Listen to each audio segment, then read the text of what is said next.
ሰላም ጤና ይስጥልኝ የታማኝ መረጃ የዘወትር ተከታታዮች እንደምን ቆያችሁ? ይህ ከሀገር ውስጥና ከሀገር ውጭ የሚከሰቱ ዕለታዊ መረጃዎች የሚደመጡበት ታማኝ የዜና ምንጭ ነው። ሰብስክራይብ በማድረግ ቤተሰብ ይሁኑ። እንዲሁም ዘወትር የምንለቃቸው ዘገባዎች እንዲደርሱ የደውል ምልክቱን ይጫኑ።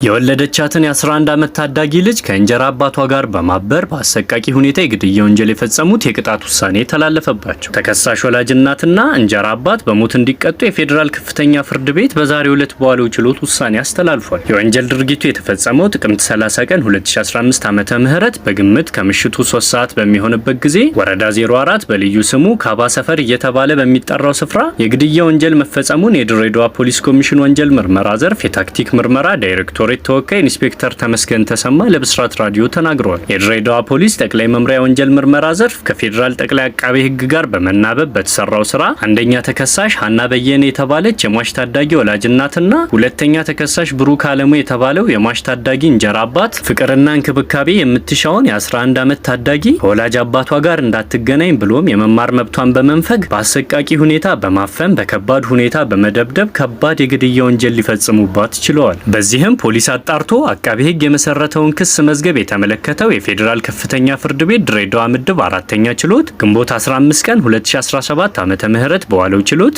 አንደኛ ተከሳሽ ሀና በየነና ሁለተኛ ተከሳሽ ብሩክ አለሙን ጥፋተኛ ሆኖ ስላገኛቸው በሞት እንዲቀጡ ውሳኔ ማስተላለፉ ኢንስፔክተር ተመስገን ተሰማ ለብስራት ራዲዮ ተናግረዋል።